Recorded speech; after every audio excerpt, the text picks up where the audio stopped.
regalías y beneficios para las regiones. Desde los estudios de RTVC.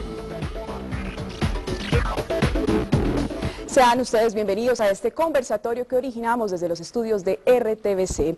Durante la próxima hora intercambiaremos opiniones acerca del proyecto de acto legislativo por el cual se constituye el Sistema General de Regalías. Se modifican los artículos 360 y 361 de la Constitución Política y se dictan otras disposiciones sobre el régimen de regalías y compensaciones.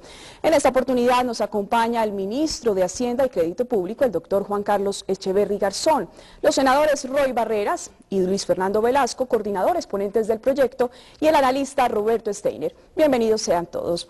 Las regalías son el pago que realizan las compañías mineras al Estado colombiano por explotar los yacimientos mineros del país y que son recursos naturales no renovables, es decir, que se extinguen en el transcurso del tiempo. Por eso quiero invitarlos a continuación para que vean el siguiente video para que ustedes, los colombianos, entiendan de qué se trata.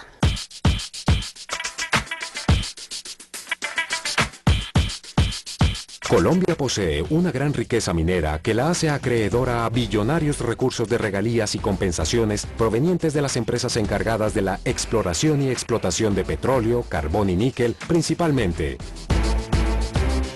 Las regalías son entonces una contraprestación económica generada a favor del Estado, y las entidades territoriales tienen derecho a participar de las mismas. Entre 1994 y 2009 se generaron regalías por 42.2 billones de pesos. Un poco más de 33 billones correspondieron a directas y 8.9 billones a indirectas. Durante ese tiempo, los departamentos recibieron más de 20 billones de pesos, los municipios productores casi 10 billones de pesos, mientras que los municipios portuarios 3 billones de pesos. Estudios recientes arrojan que cerca del 70% de estos recursos se concentran en 9 departamentos cuya población no supera el 11% del total nacional: Arauca, Casanare, Meta, Sucre, Guajira, Córdoba, Bolívar, Huila y Tolima. Los hidrocarburos son los principales aportantes de regalías en el país, con un 82% de participación, seguido por el carbón con un 12%, el níquel 3%. El 3% restante se debe a otros recursos naturales no renovables. Pese a la recepción de beneficios, la mayoría de estos territorios no han logrado avances significativos en la reducción de la pobreza y la indigencia, ni en el cubrimiento de las necesidades básicas de su población.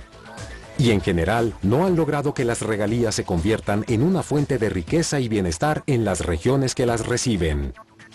Además, se ha detectado ineficiencia y la incorrecta utilización de los recursos que por años han percibido los departamentos y municipios del país beneficiados con las regalías.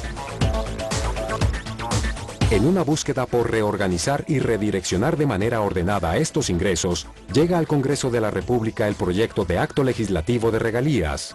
Una reforma constitucional que busca distribuir de manera responsable los dineros que por producción y explotación minera tiene derecho el Estado. El país se encuentra a puertas de un crecimiento sin precedentes de los recursos originados en la producción de hidrocarburos, que se traducen en más impuestos, más dividendos y más regalías. Para una buena administración de estos recursos, el gobierno propuso modificar los artículos 360 y 361 de la Constitución con el propósito de reemplazar el esquema actual por el Sistema General de Regalías. La reforma constitucional a las regalías se basa en 4 principios. Primero, ahorro para el futuro. Segundo, equidad regional, social e intergeneracional. Tercero, competitividad regional. Y cuarto, buen gobierno. Para dar forma a esos principios, el Sistema General de Regalías, que nace con este acto legislativo de regalías, la totalidad de los recursos de regalías que se perciben se distribuirán en los fondos de ciencia, tecnología e innovación, compensación regional, desarrollo regional y al Fondo de Ahorro y Estabilización. Una parte además se destinará al ahorro pensional territorial y otra a la participación de las entidades productoras. Con la norma constitucional, los recursos se podrán invertir en proyectos de desarrollo económico, social y de infraestructura regional e inversión en ciencia, tecnología e innovación. Asimismo, se mantiene el ahorro que hacen las entidades territoriales para financiar el pasivo pensional que tienen a su cargo.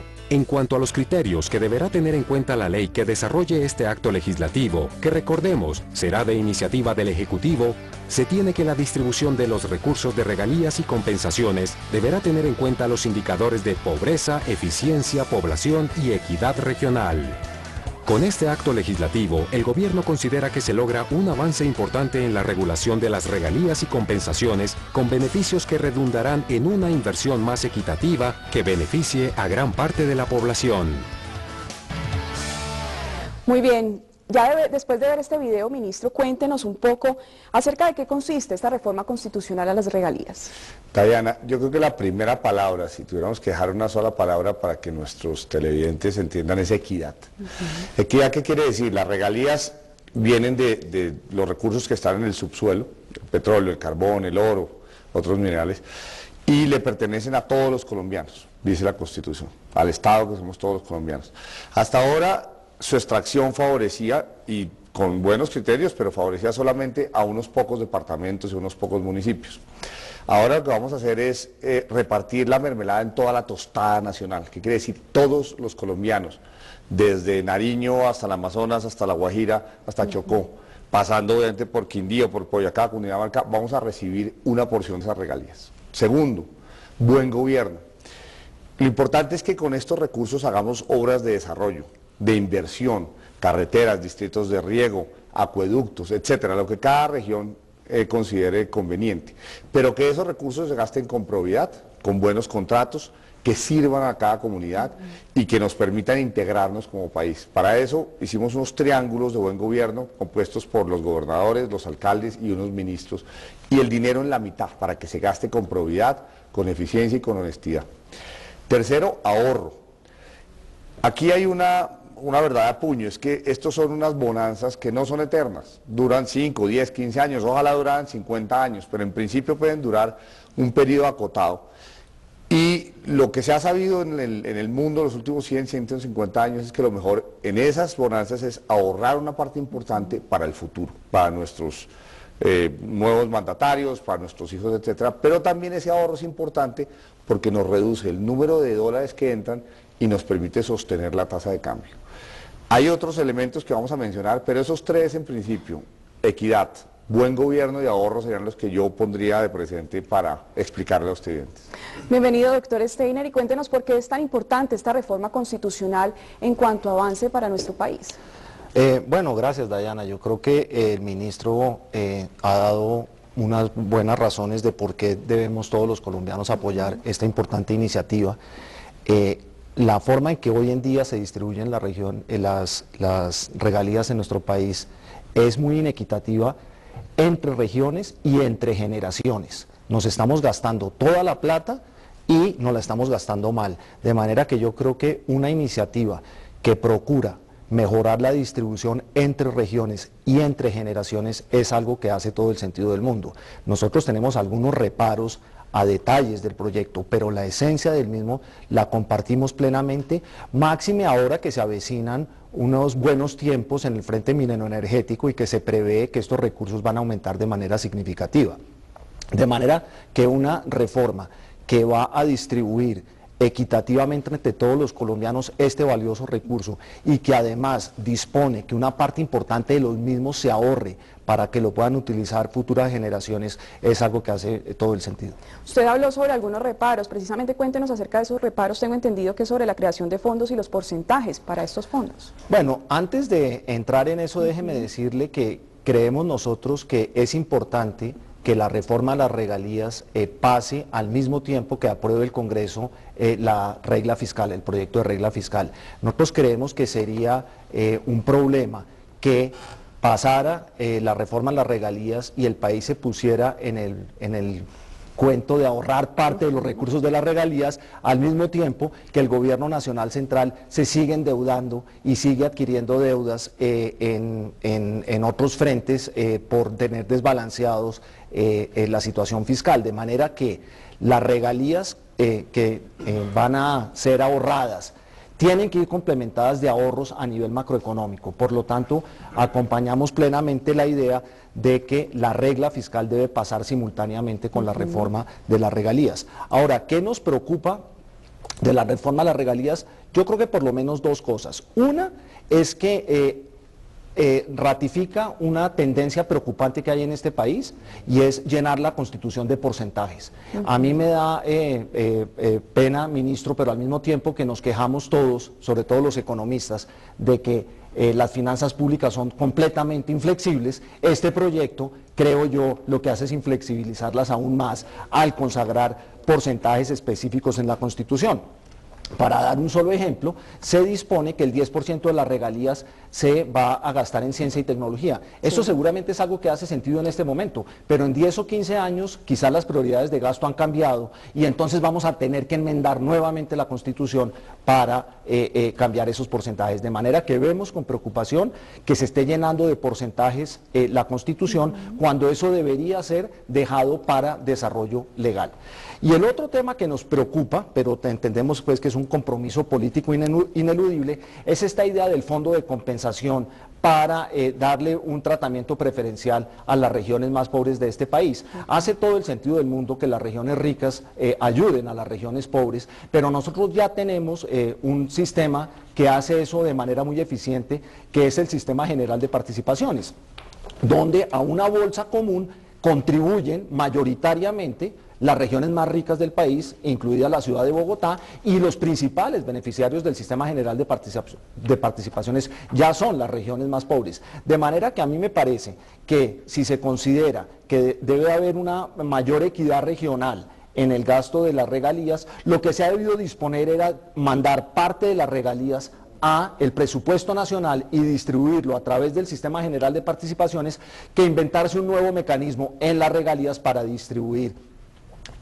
con criterio de compensación regional. Ya tenemos en nuestra normatividad un mecanismo que ha probado ser eficiente para distribuir recursos de las regiones más ricas a las regiones más pobres, y lo que se debería, en nuestra opinión, es haber dispuesto que parte de las regalías fuesen a aumentar ese Sistema General de Participaciones para que esa compensación regional, que ya se hace de manera eficiente, contara con más recursos. Señor ministro, ¿quiere anotar algo?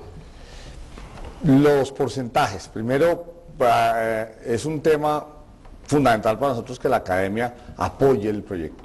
De manera que el apoyo general, que en este caso Roberto Steiner, que es un conocido académico, el director de FEDesarrollo, le da al proyecto como un todo, nos parece esencial. Los porcentajes, ¿por qué decidimos ponerlos en la Constitución? Primero porque el ahorro es un elemento fundamental que debe estar, como usted dijo, fundamentando el equilibrio intergeneracional. Es algo que debe estar en nuestra Constitución por 20 o 30 años, porque pues ese va a ser el horizonte temporal en el cual se va a mover esto. De manera que poner un elemento tan estructural del sistema de regalías en la Constitución en ese sentido me parece que es razonable. El tema de ciencia y tecnología, nosotros tenemos un atraso en ciencia y tecnología que es sustancial. Países como Brasil o como Chile o, sin ir más lejos, Corea o Estados Unidos, tienen porcentajes del PIB en ciencia y tecnología mucho mayores, 1, 1.5, 3% en el caso de Estados Unidos. En Colombia es solo el 0.4%. De manera que con esto es aumentar ese porcentaje, pero todavía es probable que en los próximos 20 o 30 años tengamos que seguir gastando en ciencia y tecnología mucho más. Entonces, en ese sentido, no me parece acertado, para ponerlo por la positiva, me parece acertado poner estos dos porcentajes en la Constitución. El otro componente de ahorro es pensiones, que de nuevo es un ahorro de muy largo plazo, y la constitución de los fondos sí debe estar en la Constitución, aunque ahí ya su definición específica queda para la ley. Pero es un punto que se discutió mucho en Cámara y en Senado, sí. Es un punto en el cual el Parlamento es para eso, para parlamentar, para discutir. Había dos posiciones y tanto los ponentes como el gobierno fuimos migrando hacia la necesidad de poner algunos porcentajes, muy pocos, ser muy ahorrativo en eso, porque el punto del doctor Roberto Steiner es válido, poner muy pocos porcentajes, pero algunos, sin embargo, en la Constitución. Muy bien, doctor Roberto Steiner, ¿es conveniente o de equidad para las regiones productoras que sigan recibiendo regalías directas? Bueno, esa es una pregunta fundamental y creo que es una de las discusiones más álgidas que ha tenido este proyecto en su paso por el Congreso. Yo creo que el ministro dijo con razón y aclaró desde un principio, las regalías nos pertenecen a todos. De manera que el esquema que hoy en día está vigente, mediante el cual la mayor parte de las regalías son regalías directas que van a los municipios y departamentos, por así decirlo, entre comillas, productores, es un esquema que hay que cambiar.